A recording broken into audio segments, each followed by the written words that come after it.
আলিগির বাবা, ও বাবা আমার ছেলেটা, আলিগির বাবা, এই তোমাকে হারে থাই মেডিকেল, এই আমার কোনো রেকর্ড আছে।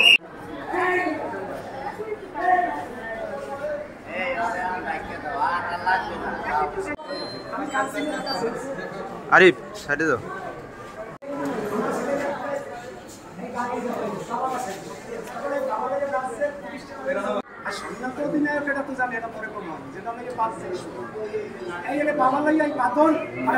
ও আর কি ওরে দেখো দিয়া আর কি মাদক বেসাইতো যারা ওরে দিয়া আর কি হেরা মনে করেন যে ওরে এইটা আর কি একটা মিথ্যা একটা চক্রান্ত দিয়া ওই একটা মেয়ে আছে সন্না ওইও আর যাইয়া বাদন এই দুইজন এই ষড়যন্ত্রটা করছে। করার পরে এলাকার আরও 2-3 জন ছিল হ্যাঁ আর কি নিয়ে এই আজকে বিকাল 4:30টার দিক দিয়ে ওরে মাইর দূর করছে এরকমের ভাবে। এটা কি কারণে ও কি মাদক ব্যবসা কি না করছিল নাকি? ও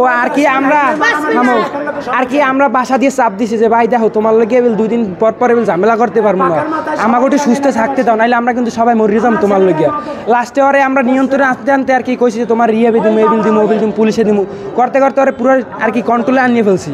এখন হেরা আবার আর কি ও যায় না দেখে কিছুদিন ধরে এরা আবার কইতেছে যে তোমরা তুই আস না কে আমাকে ধরে এই বিল ওই বিল আর কি হেয়ের পর মায়ের দূর করছে ওরা যে ও কইছে ভাই তোমাকে লাগে আমি আর যাবো না, আমার ফ্যামিলিতে চাপ দিতে আছে এরকম করতে আছে আর কি। হ্যাঁ আমাকে কইছে যে মাগো আমি যাই না দেখে কেন কও তোমাকে কুলামু না কুল যামু, ওরা তো আমারে মারিয়ে লাইবে মাগো, ওরা আমারে মারিয়ে লাইবে আর কি হেই মারিয়ে লাইছে আমার বাইকের ধর্ষণের কি কোনো ঘটনা ঘটে? এইটা পুরো আর কি এইটা তো ডিএনএ টেস্ট করলেই হয়, এটা তো ডিএনএ টেস্ট করলেই হয়। আমরা চাই যে এটা ডিএনএ টেস্ট হোক, এটা যদি বাস্তব হয় হেলে আমরা আর কোনো বিচার সামনে অর্থ বিচার হয়ে গেছে। আর যদি ডিএনএ টেস্ট যে হয় যে না ওইটা ভুল পুরাটা হেলে আপনাদের কাছে আমরা ওদের বিচার চাই, এটার পর আর কোনো কথাই কই না। হ্যাঁ মেডিকেলে আমরা নিয়ে কে মারধর করছে, অভিযুক্ত কে? বাদন, তারপরে ওই মেয়েটার নাম কি সন্না, এবার আর রাজন আসলে তোমারে মারছেলে কেডা? আমার মারছে ওর নাম কি? রুবেল।